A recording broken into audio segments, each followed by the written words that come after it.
Hi, Flick here from the Nerd Soapbox, and today we're at the Long Beach Comic Expo, and I've got a special guest with me. Yeah, it's Diane Pershing. Yep, talented actress, novelist. We're talking television writer, singer, film critic, radio DJ, voiceover artist known for Poison Ivy. Yay! On the iconic Batman the Animated Series. Yeah. All right. So, hi. How are you doing? Oh, I'm so good, thank you. Oh, there you get a little shake there. Thank you, thank you. Yeah. Okay. So I've got some questions for you. Okay. Well, this is your first appearance at a convention in Southern California. Yes. And well, you only recently started attending conventions as a guest. How's your experience been so far? I have been having the best time. Yeah. The very best time. The people that I've been meeting are darling and wonderful and interesting and friendly. So yeah, I'm having a great time. Oh, okay. So for fans like me, all right? Yes. You'll always be the quintessential Poison Ivy. Oh, thank you. Yeah, you're welcome. In fact, you lay the groundwork for future Ivies. Yeah, future Ivies. Her first appearance in the medium outside of the comic. Yeah. Yeah. How did you get the role as Poison Ivy in Batman the animated series? It was serendipity. I came on board that day to do a little small role. I had been cast as a small role, and apparently the actress who was supposed to do Poison Ivy, it was like right in the beginning, All right. couldn't come that day for some reason. She got sick, and Andrea Romano, who was the voice director, said, Yeah. "You want to audition for this?" I went, "Sure." Wow. I did my voice, and she said, "You got it." Oh, wow. One of those wonderful Yeah. stories where you walk into a room and your life changes. Wow, that's great. Okay. What were your perceptions of Batman, prior to getting cast on the show? Now, how did it change after doing the series? Batman had been a person in the comics when I was a kid. Okay. I don't think I've thought about him too much. Oh, there was that very early on, I'm aging myself, but in the 60s, I believe, there was that Batman thing with Adam West. Adam West. Yeah. I saw that and I thought it was the hippest thing I'd ever seen in my life. Yeah. So that was my experience with that. Wow. And then when I got on the show and I worked with these amazing actors, Right. brilliant, wonderful people, I all of a sudden was a fan, and I've remained so since. Oh, me too. Okay, there's a great group photo of you and Kevin Conroy and Mark Hamill. Yes. And let's see. Oh, Arlene Sorkin and Paul Williams, Right. Richard Mull, Right. Aaron Kincaid. Right? Yeah, following one of the recording sessions. I think it was for Almost Got 'Em. Okay. Back in like 1992. Okay. Do you have any fond memories from recording studio work and recording with any of these actors? All fond memories. These are brilliant actors, first of all. All right. Many of them were Ephraim Zimbalist Jr. played Alfred. Oh, yeah. I mean, and I always stood next to Mark Hamill when we were recording, and some of them were the funniest people. I mean, the ad-libs on the show, the stuff that got cut out because it was a joyous experience. And also, it was in the days when we tried to do ensemble work. So we tried to get all the actors together. In the same room? In the same room. That's really around cool. each individual mic with our own music stands and our scripts. Right. And then real acting, you give and take, you listen, you emote, you have a real session as opposed to coming in just putting on the earphones and doing your bit. All right. So it was lovely. Wow. Okay. And voice director Andrea Romano recently announced she was going to retire within like 5 years. Yeah. What was it like working with her? So wonderful. She didn't over-direct. Okay. She gave you your head at first because she judged that you were a professional and you knew what you were doing, and then she would tweak. Okay. That was it. She knew. She always knew. Sometimes you'd have to do 4 or 5 readings of one line because she might not be sure which way we wanted to go, if it was supposed to be a terrified reading or a hopeful reading or whatever. And you just give them to her because, again, you're a professional. Right. That's what you do. Wow. Okay. Batman, the animated series, established the team up of Harley and Ivy. Yes. Yeah.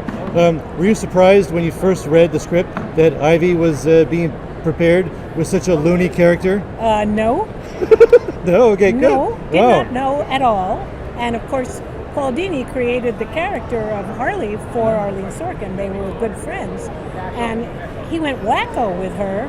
And Poison Ivy got to be the kind of the straight man, the sane one. Hello? Hello. This eco-terrorist who kills people, Right, who right. mistreat plants. You know, interesting Wow. stuff, huh? Yeah. Did you ever imagine that that crazy dynamic duo would continue into the Gotham Girls and an episode of Static Shock? No, I didn't know that either. When they called to say we're doing this, it was Right. for the internet, the Gotham Girls. Yeah. I went, oh, I get to do her again. Wow. Oh, I'm so glad. That's great. Wow. Okay. So, all right, we're going to segue a little bit Alrighty. into your earlier career. Yes. Okay. I understand that you have a history with puppets, and you did several Yes. voices on a show, Dusty's Treehouse. Dusty's Treehouse, Yeah. local Emmy award-winning television show. And I would do not sock puppets, but I would do the puppets up here, and we would talk down here. All right. Tony Urbano. Oh, all right. Yeah. That was the puppeteer, and Stu Rosen was Dusty. He created the show. Right, Dusty's Yeah. Treehouse. It was wonderful. Wow. Yeah. Okay, and you also worked as a backup singer for Yes. Johnny Mathis? Yes. Wow. And other people. Oh, But, okay. yeah. Who else oh, do you well, sing for? We're, okay. Okay. Andy Williams. Oh, okay. Anne Margaret. All right. Oh. Henry Mancini. Okay. Just I was on the road for a couple of years singing, Yeah. which I loved. Of course, I've loved everything I've done. Oh, I'm one of those people that's blessed that she can't say, "Oh, I have to go to work today." okay. It's okay. always, "Oh, good, I get to go to work." Wow. It's been a nice life. All right. Yeah. And a question about your romance novels. Yes. Yes. Okay. What can you tell me about your first book, Shattered Voices? I mean, how many have you written so far, and Okay. where can I buy a copy of your book? I guess Well, Amazon. I guess. Yeah, you can Yeah. get them used now because they're not in print anymore. Oh. I own the rights, and one of these days Yeah. I'm going to put them up online too. Oh, But nice. anyway, I had a very bad breakup in a relationship. I was weeping. A friend gave me a Oh. romance novel to read. All right. I said, "Excuse me, I don't read that crap." Okay. And then I read it and I loved it.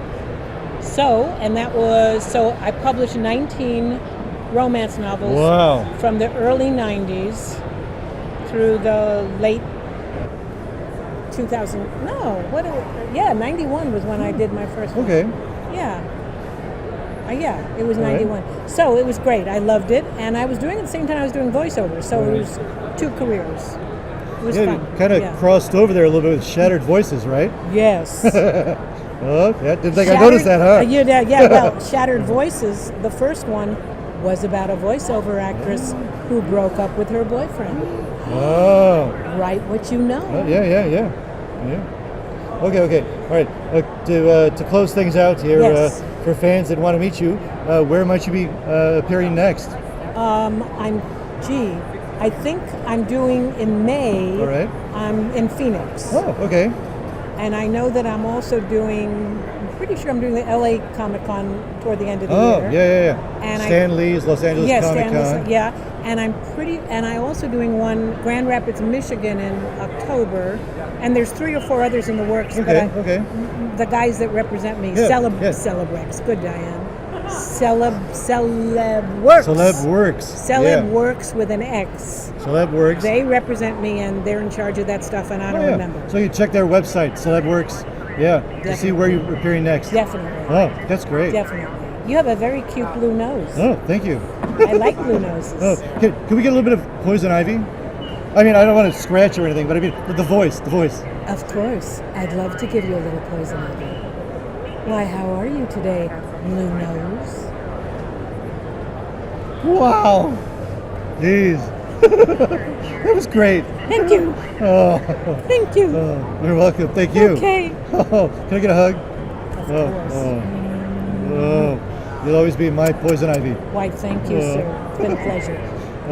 All right. Well, this has been Flick for the Nerd Soapbox. With Diane Pershing. and let's see who else we can find at the Long Beach Comic Expo. Yay! Wow. Well, so nice talking to you. It was a pleasure. Yeah, thank you, thank you. Well, Well, you're yeah. quite prolific with those books, huh? Yeah. Yeah. Where'd you come with these ideas? Oh, dreams and Dreams. stories friends tell me, and from my own life. Wow. Yeah, yeah, yeah.